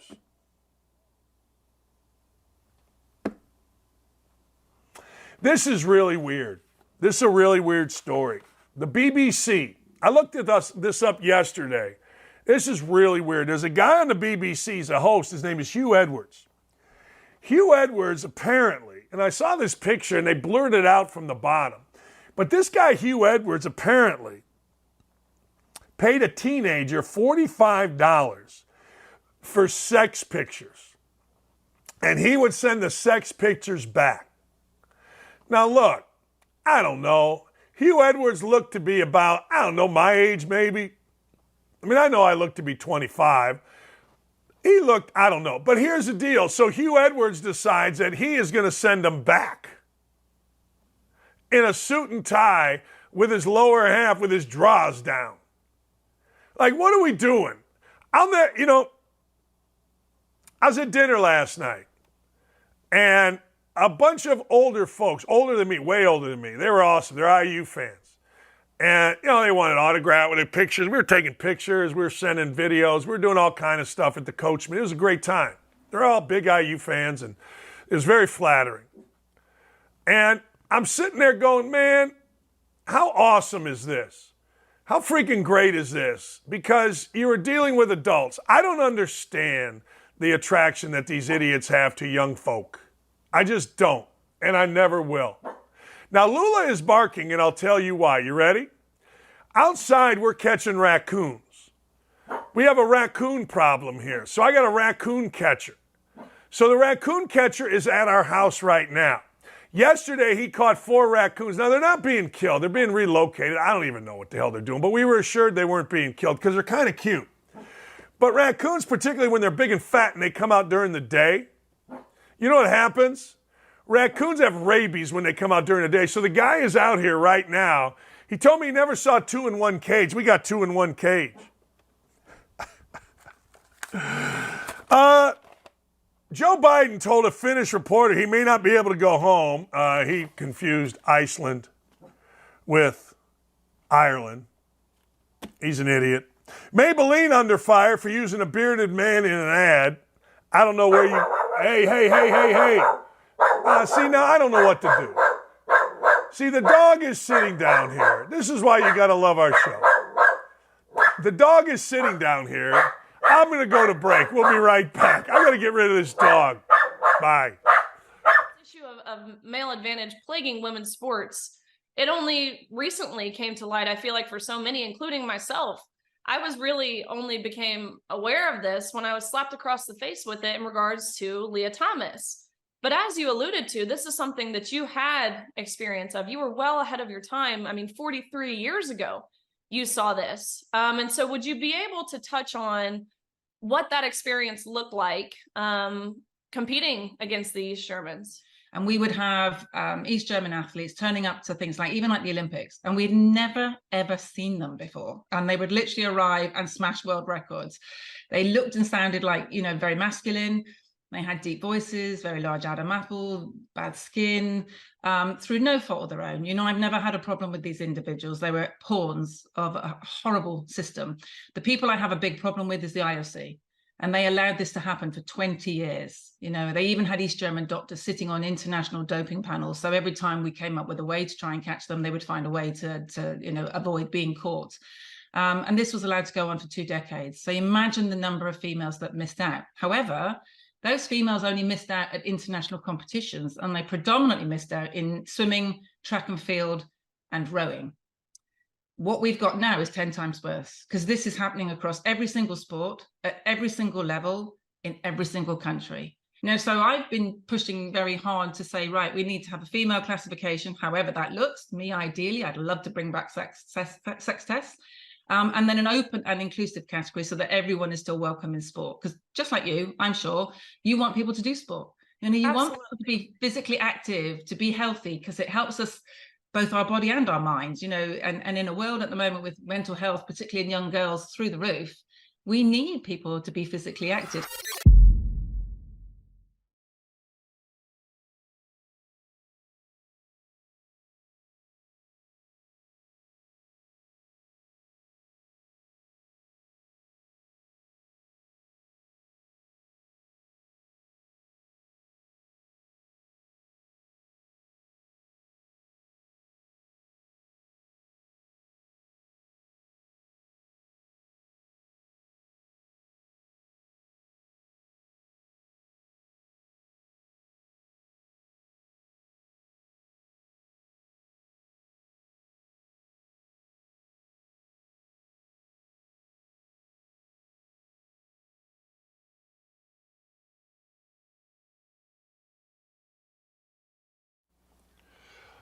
Yeah, the animal trapper is still out there, and my dog, hasta la vista, will never see her again. No, that's not true. Before PETA's up my you-know-what, I just took the dog, put her in a room.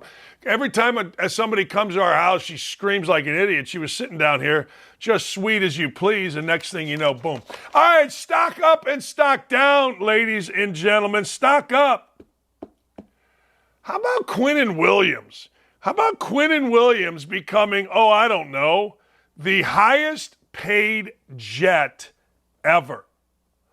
I mean, I'm all in on it. I like it. I think it's funny. But Quinnen Williams, a lineman. Look, I don't know. Here in Indianapolis, our guy, Quentin Nelson, is a $20 million lineman. A $20 million left guard. Now, let's be honest. I could play left guard in the NFL. I just got to get big and fat and built like a Coke machine, and I could play left guard. But Quinnen Williams, he's one of the NFL's best defensive linemen. He got himself a $96 million deal, and I ain't mad about it. I ain't mad about it at all. Stock up, Quinnen Williams. Stock up. To our friend, our leader, our boss, Clay Travis, Twitter beefs. Hell yeah! Look, you come at Clay Travis, as they say in the neighborhood, you better come proper. I don't even know what that means. But you better come proper, damn it. Don't be coming with some Bolshevik. Don't be doing that. You better come proper, George Karl, who tried to attack our friend Clay Travis for his, pro-Trump stance, according to the aging veteran ex-ball coach. He also called anybody at the great website of OutKick a-holes, Trump-loving a-holes. Matter of fact, he besmirched the fastest-growing website in America. Thus, he besmirched us here at OutKick, and Clay was having none of it. He uses data and facts to besmirch the old ball coach.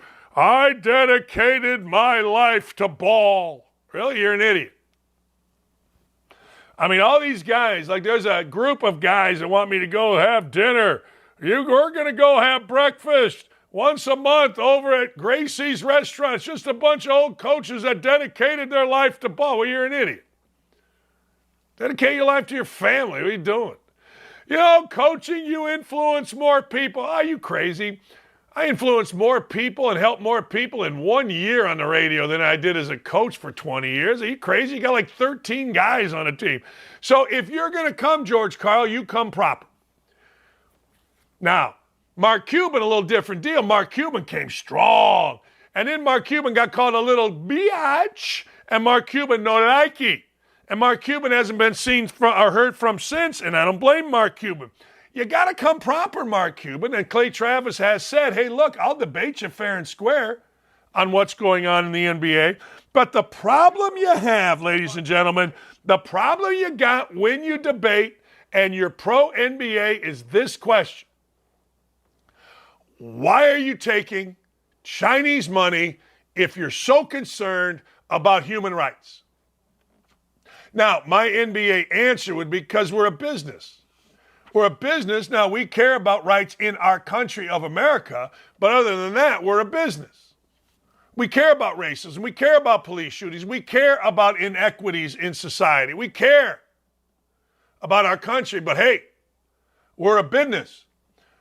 And any business is going to take as much money as they can from wherever they can get it. That's business, as long as it's legal. I think most would agree with that. I think most would. I think most would say, all right, but I've not heard any NBA person challenge this. I've not heard. If I were Mark Cuban, that's exactly what I would say. I'd say, look, Clay, here's my facts on viewership. You can debate that all you want. Numbers are numbers. But why China? Very simple. Like every other business, whether it's Nike, whether it's, I think this shirt. Hell, I bought a shirt from Bass Pro Shops, and I've told people forever, it is the most comfortable shirt I've ever had. I went and bought another one. This is about 5 years ago I bought this t-shirt. It's the greatest t-shirt I've ever had. It cost $5. I went and bought another one because I was in, oh, God dang it. What the hell is it called? It's one of my favorite places. Bass Pro Shop bought them. You know what I'm talking about. I went and bought another one. It was not as comfortable. It just wasn't. Well, I looked at the one that was really comfortable. It was made in Pakistan. One made in America. It wasn't as comfortable to me. So look, everything we buy is from somewhere else anyway, so the NBA ought to just say that. It's no big deal. You're going to get ripped either way by those that want to rip you. But don't mess with Clay. Do not mess with Clay. But I would like to see a reasonable, because Clay would keep it reasonable, discussion between Cuban and him. I just would. Riley Gaines coming to OutKick. Salute to you. Who's we got today? We got St. Louis. Salute to the folks at OutKick, our friend Gary and Aaron and Clay and all the bosses, all the big bosses, for getting Riley Gaines on our network doing a podcast that you can see and hear every Wednesday. Riley Gaines is smart. She's fun. And listen, Riley Gaines is not backing down. And Riley Gaines, and none of us should back down. We should all be supportive of women playing, fighting, competing against women, not having to compete against men, period. Period. And Riley Gaines is at the forefront of that. I salute Riley Gaines. Good for Riley Gaines. FBI Director Wray, W-R-A-Y, tried to stand up there and not answer questions about the Biden crime family. Director Wray got confronted. I don't know if we have the video. Hey, put it in my ear. Do we have the video still from where he was eviscerated? Absolutely eviscerated by Matt Gaetz. You can like Matt Gaetz. You can dislike Matt Gaetz. But he has very simple questions. Are you protecting the Biden family? Are you protecting them? You, Mr. Wray, are incredibly, suspiciously non-curious when it came to Hunter Biden threatening China or wherever, whomever, for more money. Let's play the video. I think if you missed it yesterday, I think you'll agree, stock down to this guy. I'm sitting here with my father. I will make certain that between the man sitting next to me and every person he knows and my ability to forever hold a grudge, that you will regret not following my direction. I am sitting here waiting for the call with my father. Sounds like a shakedown, doesn't it, Director? I'm not going to get into commenting on that. You seem deeply uncurious about it, don't you? Almost suspiciously uncurious. Are you protecting the Bidens? Absolutely not. The FBI does not and has no interest in you won't answer the question about whether or not that's a shakedown, and everybody knows why you won't answer it. Because to the millions of people who will see this, they know it is. And your inability to acknowledge that is deeply revealing about you. It is revealing. It is. Now, I don't know the law, so I don't know if Wray absolutely, because of the, quote, always useful ongoing investigation, simply could not answer the question because of the, quote, ongoing investigation. I don't know that. You may know that as a lawyer. Of course he's not going to answer that, and that's a gotcha moment for Gaetz. I don't know. But I do know when a senator or a congressman, or a representative, and there is a hearing, I like to hear the questions asked that I have, that you have, that people on this show have. Hey, look, we all saw and heard what Gaetz read. So when you get the guy up there that is doing nothing about it and doesn't seem to care about it, I would like to hear the question asked that Matt Gaetz asked. That seems reasonable to me. And if you don't want to hear that question, I guess I would ask, why not? Why wouldn't you want to hear that question? Because I think all of us, were us in the position of Director Wray, would say, yeah, you know what? We should look into this. We should go after this. There should be something here that draws our attention, our curiosity. So I thought the wording was really good by the Representative Gaetz. I thought it was really good. I thought what he did was fantastic. I did. Not going to change anything. They're still protecting the Biden family. They're still protecting Hunter Biden. But hey, what are you going to do? ESPN stock down. Look, I said it yesterday and we replayed it. I enjoyed my time at ESPN. I enjoyed the people that I worked with. I liked going there for the most part. I did. I liked hanging out with Seth Greenberg. I liked hanging out with Ryan Burr. I liked going on Will Cain's show. I liked Mike Tirico as a partner. I liked Benetti as a partner. I liked all these folks as partners. I thought they were great. I did. But the entity itself obviously changed. The entity has become, I hate to say this, more propaganda than anything else, and really dangerous when you look at what they did to Will Cain, when you look at how they changed his words, literally. When you look at how they changed the context, literally. Just to do what? Just to promote their choice of the women's national soccer team for a Courage Award that clearly they did not earn. Dick Vitale would have been a great Courage Award. Maybe he's already won it. I don't know. Riley Gaines, fantastic Courage Award. I talked about Peyton Hillis. He should have been the Courage Award. He went and saved his niece and bypassed his son, came back and saved his son. Great Courage Award. But ESPN decided none of those, and we're going to pander. And their ratings show we're tired of it. We're fed up with it. It is what it is. The ratings were the lowest they have ever been. Stock down ESPN. I like Chris Christie. I'm sorry. I like Chris Christie. I know I'm not supposed to like Chris Christie. You guys dislike Chris Christie. Fine. The world dislikes Chris Christie. I met Chris Christie. I liked Chris Christie. I thought Chris Christie was fun. I met him having lunch. I met him his daughter was a manager on the Notre Dame basketball team. All right? And I don't know.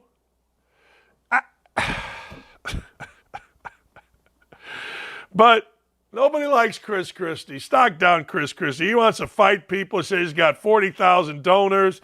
He wants to run for president again. He wants to fight people. Look. Matt Getz made a fat joke about Chris Christie, and it was kind of funny. The Washington Post likes Chris Christie because the campaign of Chris Christie's dreams, they wrote, because he gets to expose the Republicans. Look, I don't care.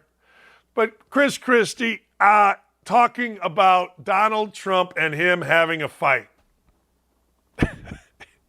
He said, I'd kick his ass. Look at him, Arnold Schwarzenegger. So move over, Zuckerberg. Move over, Musk. Move over that cage match of two nerdy titans. We got a fat guy off in the octagon, and Chris Christie has fired the first shot. I'd kick his ass. If you and Trump got in a ring, Piers Morgan asked, who'd win? That's like an 8th grade question, right? The guy's 78 years old. I'd kick his ass, said the 60-year-old former New Jersey governor. I'm 60 years old. I'd kick Chris Christie's ass because I'd move. Look at that.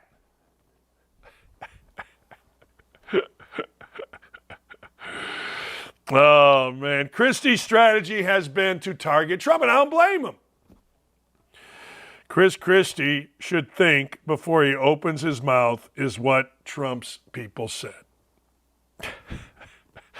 Look at him, Arnold Schwarzenegger. For him to be such a child and infant and make those kind of remarks, what he should do is work on himself. That was after Morgan made a reference to Trump mocking the weight of Chris Christie. Look, I don't care. I honestly don't care. Christie also said that if he were Elon Musk, he'd be very worried about duking it out. I got old man arms now. I look like the old man fighting. I don't ever want him to look like the old man fighting, but I don't know if I'd kick Chris Christie's ass, but it is kind of funny. Wokedope. That's coming up. Hey, Dickie V, we're praying for you. Let me just put it to you that way. Dickie V and I have a pretty good relationship. We don't see each other often, obviously. Used to see each other more. But Dickie V and I have a pretty good relationship. Dickie V is the one ESPN. There's a lot of them, actually. I shouldn't say that. Basically, every guy I worked with ESPN, it remains a friend. And I'm praying for Dickie V as he undergoes pretty serious throat surgery. He's got cancer. It's back. Dickie V has talked about his journey, and he has been very public about it. And I'm praying and I'm thinking for my good friend, Dickie V. NYU hosts an anti-racist workshop where white parents reflect on their internalized whiteness. Man, I got to tell you, I'll speak to God about whiteness. I'll speak to God about that kind of thing because God made me. There is no chance I'm going to go sit there and apologize for being a white dude. I'm not going to lie to you. My white superiority.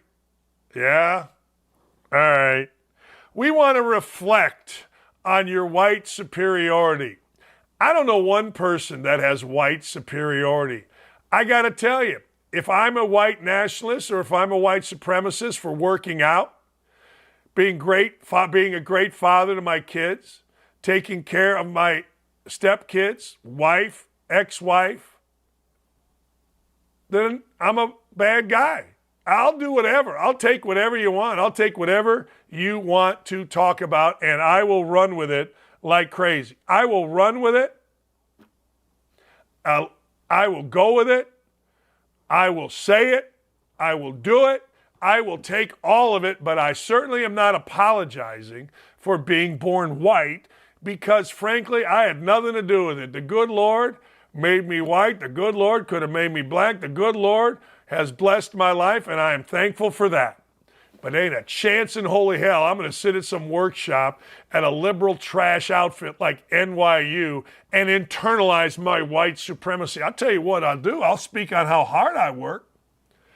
I'll speak on how hard I worked as a kid to become the first player in the history of my high school to ever get a basketball scholarship to a Division I place. I'll talk about that all you want. Our friend Vivek Ramaswamy has vowed to gut several agencies, including the IRS, including the FBI, the CDC, and shutting down the entire administrative state. That's ballsy. Do we have the video, Nick? I think we do. I could be wrong. It would be a first. I'm going to be the president of the government shutdown, as in literally shutting down the administrative state that sits under the executive branch. That will be a big part of my domestic policy legacy because that will also stimulate our economy. The regulatory state is a wet blanket on businesses across the country. So not only will we restore our three-branch constitutional republic, we will also restore 4+% GDP growth in this country. That's 2 wins. All right. He was speaking at a Libertarian Freedom Fest conference in Memphis. Now, I don't know whether this guy could win. I have no idea, but he did say this. He did say the FBI, he described it as an agency that was made to be corrupt. At the federal level, we have the U.S. Marshals, we have the Department of Justice. We don't need that separate J. Edgar Hoover-style FBI sitting in between either. The DEA pursues cases separate from the FBI in drug cases. There's a redundancy. It's a waste of money. It's a waste of bureaucracy. But when you have a bureaucracy that should not exist, that's a formula for corruption. This dude is smart. I'm trying like crazy to get him on our show. His press secretary follows me. We've DM'd each other. I'm working like a madman to get this Ramaswamy because he's fantastic. Because he thinks. Because he's got a brain. He's not an idiot. Seriously. And anyone that thinks and has a brain and isn't an idiot is welcome on our show. I think we would all agree. I do. Damn. That's why we have the YouTube chat. Because the YouTube chat, ladies and gentlemen, is filled with smart people. And we cater to smart people. Speaking of smart people, I think I have one more here. Hang on a second. Hold on. I like this. More business are using electric fences to stop criminals. I like that. There's a little actor, a little Spider-Man guy named Tom Holland. He hates being famous. All right. That's fine. He apparently is a very popular guy. He hates being famous. He hates Hollywood. All right. Hey, there's a very simple solution to this. You've made your movie. I assume you've made millions. Leave. Look, I got to tell you, cut your hair and leave. Your name is Tom Holland. Nobody going to say, oh, man, that's Tom Holland so-and-so guy. Or maybe they are, but not in a month. So leave. Sound of Freedom actor Jim Caviezel, who I love Jim Caviezel. He calls out media attacks on his film Sound of Freedom because they are quaking in their boots. They know these media folks and Hollywood folks all across the world have participated in sex trafficking. He knows this. So that's why you're hearing Quan. My wife said it yesterday. You know, at first it was racist, then it's transphobe, and now it's QAnon. I guess you're QAnon now. If you don't follow the liberal company line, call me everything you'd like. But I can't wait to watch The Sound of Freedom. When Lee and I get a free moment, when we are not living our big-time jet-set lifestyle and hanging out at the Coachman with a bunch of octogenarians and having an absolute great time, we're going to watch The Sound of Freedom. We're going to comment on The Sound of Freedom. And I can't wait to do both. I think it's great. I am going to start a new series. You know how Dave Portnoy walks out of pizza places and gives a review of the pizza? I think we're too negative. I think all the time, I'm so tired of media folk, athletes and everybody else. I'm so tired of them talking about airlines. Well, my airline ticket, thanks United, I'll fly Southwest. Shut up. I am, when I get great service, I am going to start walking out and filming how great the service was. I went to the Coachman yesterday. It was unbelievable. It was so good. I've never been to the Coachman. It's a playing field. Been there 34 years. The former owner, my friend Larry Painter, he joined us. We went. All of my guys and gals that help with our golf outing, I bought them all dinner last night. We had drinks. We had wine. We had a great time. It was fantastic. And if I had a video and I'd have thought about it, I'd have talked about how great it was. We need more positivity. Like, I'll give you the negative, but I'll also give you the positive too. And I think I'm going to start that. I think I am. I may start today. We'll see. Woke me and dope me, big boys, as we head to a weekend. And what happened to Haley? Woke me and dope me.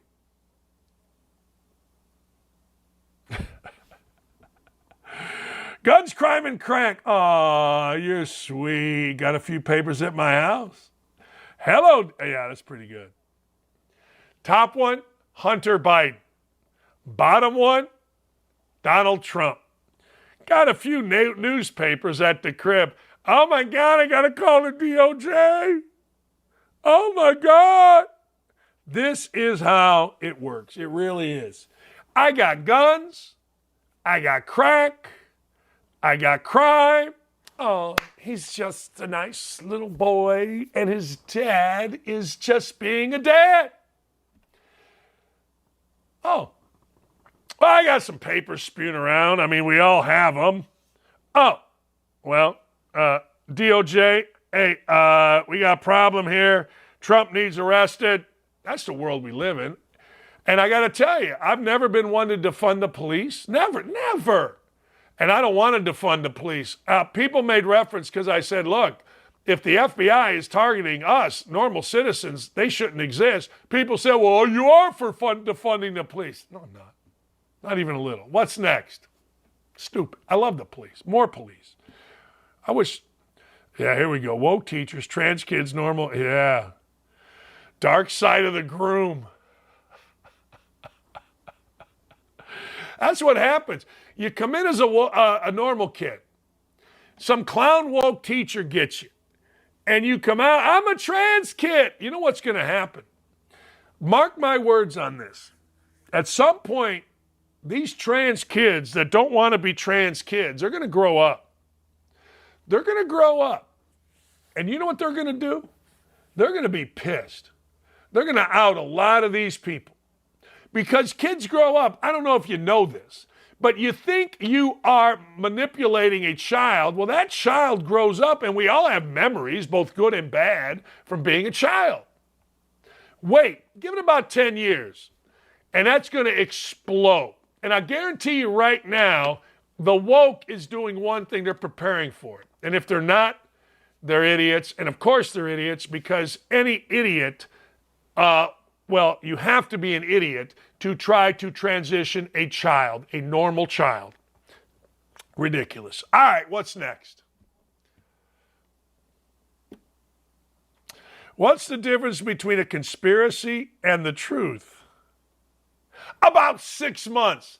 Yeah, when I joined OutKick, we got to get a shot in. Our friend, the great Greg Doyle, called it a far right-wing website. A conspiracy far right-wing website. Why is it that all these conspiracies come true? Why is it that all of a sudden, we did lie to you. China, there was a leak in a lab, and by the way, that caused COVID. They tried to distract us from that by saying it's racist to say China virus. What was racist about it? It came from China. What are you talking about? It's racist to not allow people to come into the country from China. Oh, wait a second. It was okay when Biden did it. There's no story to the Hunter Biden laptop. It's a non-story. Didn't happen. A lie, 52 folks said. Turned out, totally true. Really? Shocking. Hillary's laptop. Turned out, a sledgehammer. Okay. All right. So what's going to be next? I don't know. I tell you what is happening. They're coming for our kids is a right-wing conspiracy theory. Any of the marches in the whole gay pride thing, you hear any of those guys? What'd they say? We're coming for your children. Get on board with the conspiracy theory. The conspiracy theory, as this so adroitly points out, is only 6 months away from being a fact. And you can look smart. There you go. All right. Thank you. I have a huge thank you to everybody. Not much sports this week. Slowest week of the entire year, but you all hung in with us. We had 300 people plus every day continually on our YouTube chat, and I thank you. I thank you very much. You're doing such a great job of helping us. Thank you so, so much. All right. We'll see you on Monday. Hey, we got somebody really good Monday. Who's on Monday? I can't wait. Monday's going to be great, Nick. Nick and Dylan and Ryan, absolutely fantastic. Somebody's coming on Monday. Somebody told me Byron Samuels is coming on Monday. Yeah, love that guy. Look him up on Twitter. Congressman, good dude. Hey, Dylan, thank you so, so much. Ryan, thank you. Byron Donalds, sorry.